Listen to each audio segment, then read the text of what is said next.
एक सरकारी मुलाजिम था। बड़ी ही जद्दोजहद करने के बाद रेलवे डिपार्टमेंट में उसकी नौकरी लगी थी।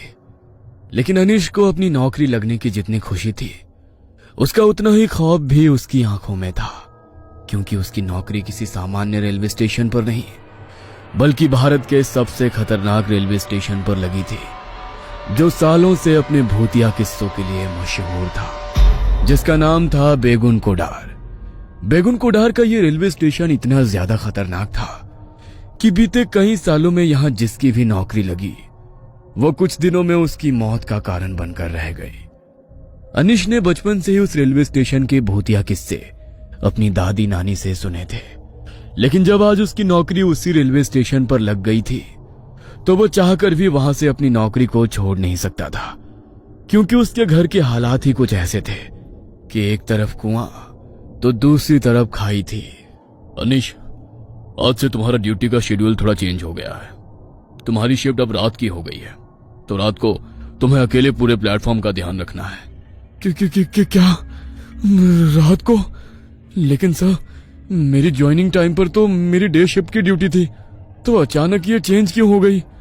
मैं रात के समय इस रेलवे स्टेशन पर अकेले नहीं रह सकता। आप तो जानते हो ना इस रेलवे स्टेशन के बारे में, ये कितना खतरनाक है। देखो अनीश, ये तुम्हारी जॉब है, तुम्हें कभी भी डे शिफ्ट और कभी भी नाइट शिफ्ट करनी पड़ सकती है। और रही बात इस रेलवे स्टेशन की, तो अब पूरी लाइफ तुम्हें यही जॉब करनी है, तो इसकी आदत तो डालनी ही पड़ेगी। बस अपनी सेफ्टी के लिए तुम इतना कर सकते हो कि रात से लेकर सूरज उगने तक अपने कैबिन से बाहर मत निकलना। लेकिन सर, देखो अनीश, तुम चाहे कितनी भी लेकिन वेकिन करो, लेकिन मैं इसमें तुम्हारी कोई हेल्प नहीं कर सकता। यह हाई अथॉरिटी का डिसीजन है। वैसे भी रात के समय इस प्लेटफॉर्म पर कोई उतरना तो छोड़ो, ट्रेन की खिड़की खोलने की भी हिम्मत नहीं करता, तो डोंट वरी, तुम्हें अपने केबिन से बाहर निकलने की जरूरत ही नहीं पड़ेगी। उस समय अरुण सर तो मुझे ये बात कहकर चले गए, लेकिन बचपन से मैंने उस रेलवे स्टेशन के बारे में जो किस्से सुने थे, उन्हें याद करके वहां रात को अकेले रुककर ड्यूटी करने की मेरी हिम्मत ही नहीं हो रही थी। पर मैं मरता क्या ना करता। वो कहते हैं ना कि मजबूरी इंसान से कुछ भी करवाती है।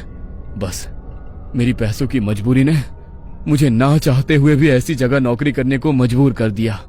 शाम के 7 बज चुके थे। रात के 10 बजे से मेरी शिफ्ट शुरू होने वाली थी, तो मैं तैयार होकर अपने क्वार्टर से घड़ी में ठीक 9:30 बजते ही निकल गया। वहां से रेलवे स्टेशन ज्यादा दूर नहीं था, तो मैं 10 बजने से थोड़ी देर पहले ही स्टेशन पर पहुंच गया। जब मैं कैबिन में पहुंचा तो डे शिफ्ट वाले जुगराल सर वहां से निकलने की तैयारी कर रहे थे।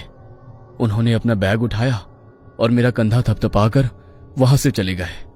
उनके जाते ही